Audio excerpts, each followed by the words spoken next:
A sea god blessed them, and now he carries 100 souls and one child across a world that wants them dead.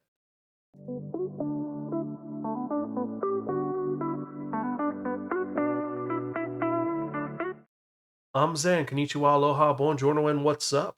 And welcome to another episode of the Spiraken Manga Review. Let's get to it because this manga is one which, after reading it, I definitely have thoughts and feelings about. So let's actually get to it because if you remember from the last episode, I spun that one, that only, the Wheel of Manga.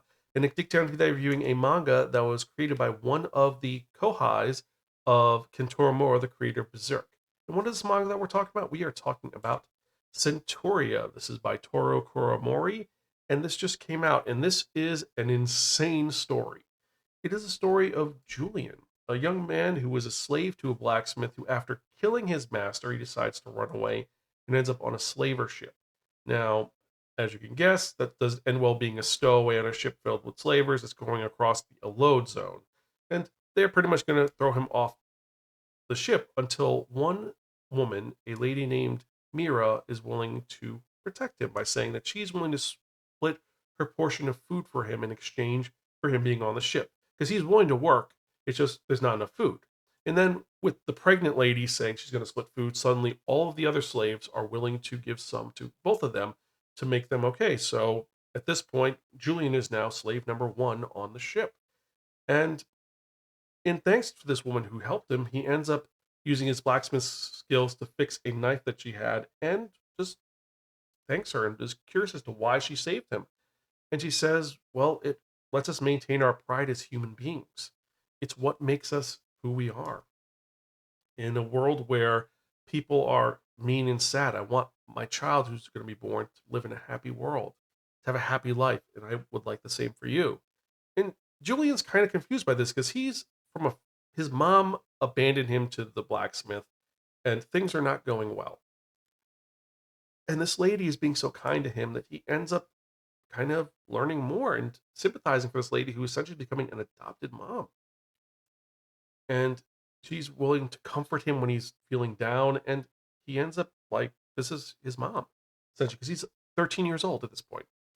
And so when things go wrong, she's not feeling well, he's willing to work double for her to make sure that she doesn't have to work because she's a pregnant lady and he's willing to help her out. And this leads to this bond that they have, which is great.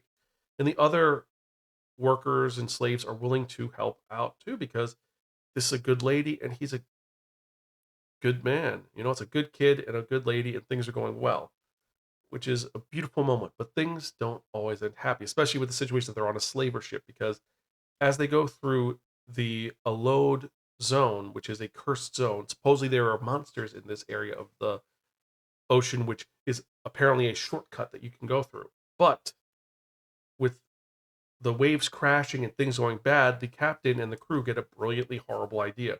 They're going to sacrifice and kill all of the people on the ship because that way, well, they'll have more food, they'll be able to survive. If anything goes wrong, they'll have less weight. And it's bad. And it's really horrible. And what does the slaves do? Well, they can't run away because they're all shackled. They can't do much. So what they do is they end up protecting the two most important people on the ship that they feel Mira, who's a pregnant woman, and Julian. And all of them, all 99 of them, protect them. And they're saying, you know what, this is fine. They're stupid. And you know what? The thing is, no matter what, we get paid because you're all insured. And yeah, there's a stowaway, but we'll throw you overboard when we're done. And oh no, the ship lost all of our crew, all of our goods. We'll be fine. However, something was in the ocean, and with these 100 deaths, it has been summoned a sea god who pretty much says, do you seek my blessing? And to the two innocents, he's like, how this works is very simple. I have been given blood, but I need a pure sacrifice now. Someone will sacrifice themselves, and in exchange, I will give the other person an amazing blessing. Which is kind of crazy, but so one shall die while the other's going to be blessed and gain power. In Julian, being this person who's dealt with this and looks at Mira and her unborn baby, and he says, I'll sacrifice my life so she'll be safe and she can deliver a baby and she'll live a happy life. And Mira, seeing her essentially adopted son going to die. They've only known each other for about 3 months. And seeing this kid about to die and being a mom, she makes a very difficult choice. She ends up taking a knife, giving herself a C-section, taking out the baby, and sacrificing herself to save Julian because Julian reminds her of her dead son who tried to protect her before she got captured to be a slave. And she tells Julian, let you and your sister survive. Her name is Diana. And in exchange of this, the sea god's like, this works. What do you want? I'll give you whatever you want. And Julian just says, I want proof. I want proof that everyone's life, that Mira's life, wasn't a waste. And so the sea god's like, it's kind of interesting. I like this idea. Have fun. And so Julian has now been given the souls of all 100 slaves that were executed, including Mira, and they're all now living in his body. More importantly, they're giving him their strength, their reflexes, their endurance, their talents. So he has 100 abilities at his whim and the strength of 100 men. And so, as you can guess, he ends up tearing up all of the sailors who are going to execute him and caused all this problem and just decimates them while protecting Diana.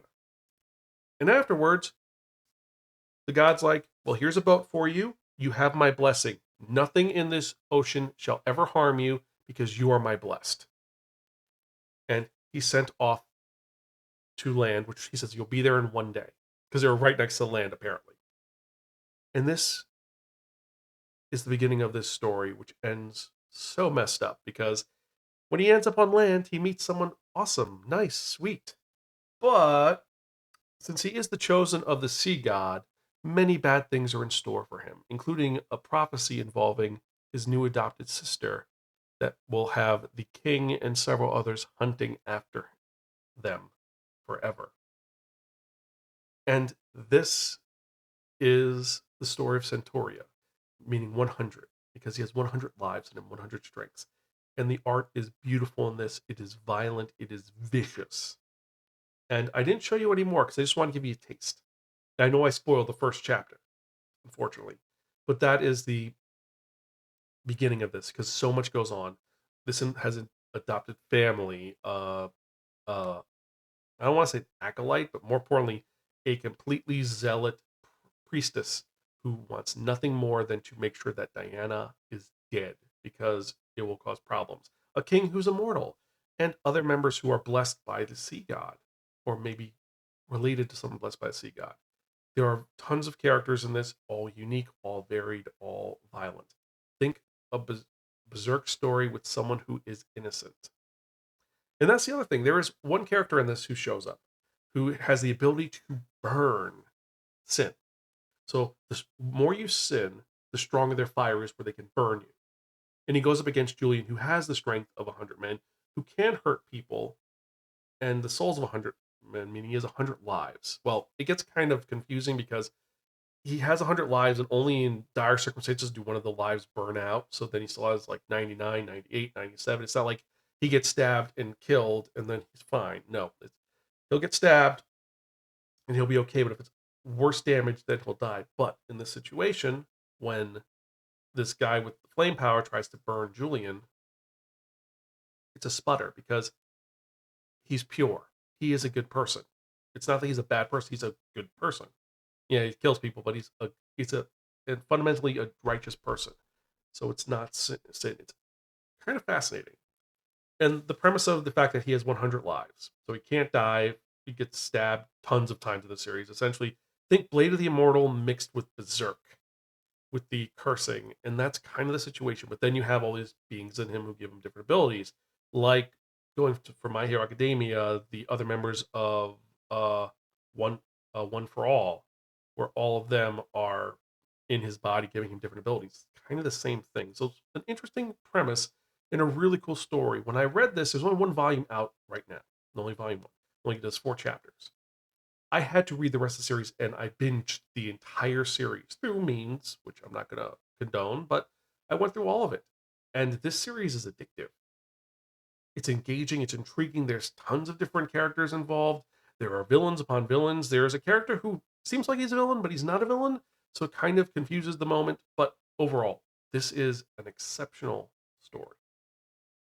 If you are a fan of Berserk, you're going to love this. If you're a fan of violence, you're going to love this. If you're a fan of an epic dark fantasy, you will love this. I showed you nothing to go on because you need to read this.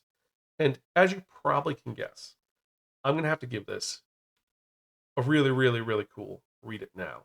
The artwork is hyper detailed. It is Berserk level detailed with some of the sequences. It has compelling story. There's these ultraviolet action sequences involving Julian getting stabbed through the body while he's killing other people. There's some great action sequences involving some knights. There's a character who is a giant woman who, well, she's holding a berserk sword. So yeah, our main character is pure, and you acknowledge him. And as Diana grows up, he's still the big brother, no matter what. And you have a versatile power set with characters of all different types. One character has an ability, a god ability to make water into people. Another one can change memories. One person can make clones. One person just makes fire. There's a lot of really abilities, but this is extremely dark. The tropes in this are there's a pact with an eldritch being, family is everything, and you have a zealot antagonist who's willing to do everything to not lose this and to stop Diana and Julian at any cost. What happens? You have to read this. That's all I'm going to say. You have to read this. This is exceptionally done. It's one of the best mangas I've read in a while. And usually I read one chapter and that's it. I read through all the chapters. I own the manga and I was like, I have to read more. I'm buying the next one. I'm buying this. And if they do a hardcover, I will buy this. This will be next to my Berserk and my Uba Blot and my Lone Wolf and Cub. Because this is that good. I highly recommend it. It is dark with a little bit of sweetness in it. Unlike with Berserk, where it's like they're all damned to hell, this more kind of has some moments of sweetness with some sadness too. It does do a couple things that are horizon level depressing. I'm not gonna lie, but then they switch things up with some elements. So we're getting that. But if you agree with me, you can email me personally at Zan, that's XAN at Spiraken.com, or tweet me at Spiraken. And with that in mind, let's actually get to the manga releases for the week. And we've got actually not a lot this week, it's only about 50. So let's get to it because this week we've got Call to Adventure Defeating Dungeons with a Skill Board, Volume 11. Chasing Red, Volume 2. Chilling in Another World with Super Absurd Cheat Powers, Manga number 12. Drugstore in Another World, Manga number 12. Dungeon Dive Aim for the Deepest Level, Volume 8. Dungeon People, Volume 6. Failure Frame, I Became the Strongest and Annihilated Everything with Low-Level Spells, Light Novel number 13. Fated Not to Meet, Volume 2. Grand Metal Organs, Volume 2. Headhunted to Another World from Salaryman to Big 4, Volume 10, light novel.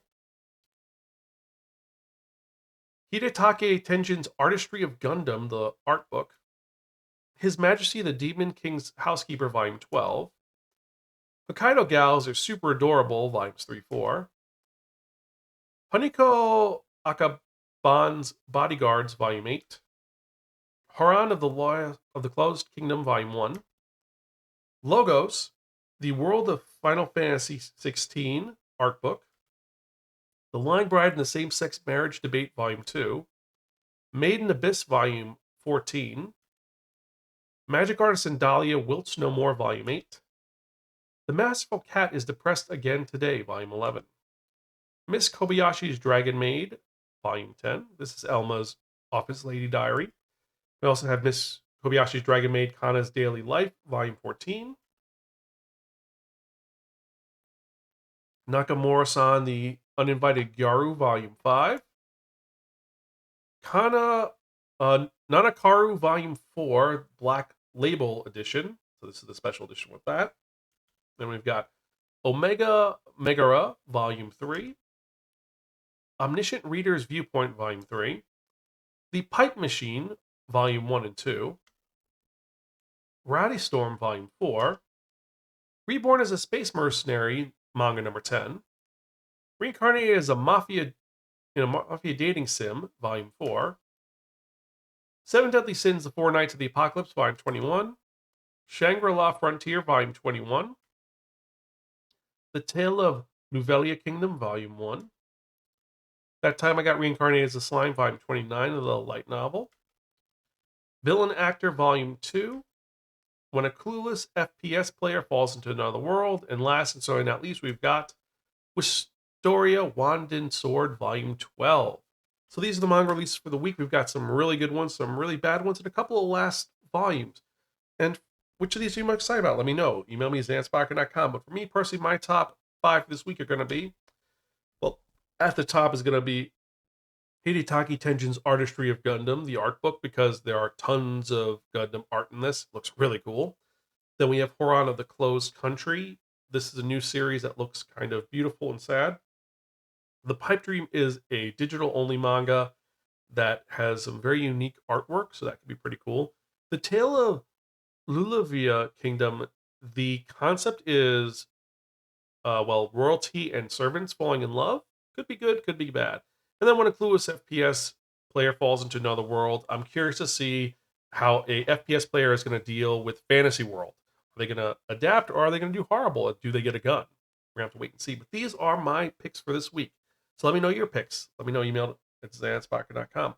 But before we go any further, I'd like to thank each and every one of you who are checking out this show and podcast. Every email I get, every new comment, every new subscriber, it gives me more motivation to keep doing this podcast.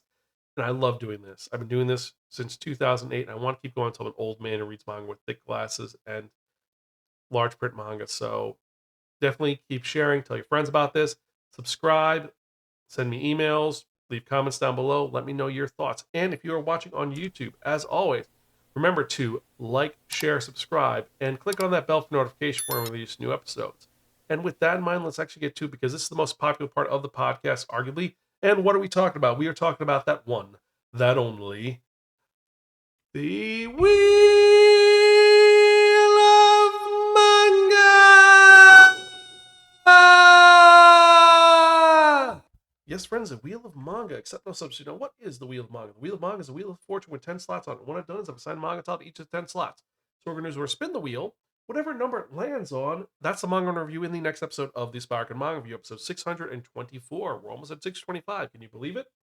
So let's spin to review the next episode, shall we? We've got some really good ones, some really naughty ones, and one which I'm just shocked is on here.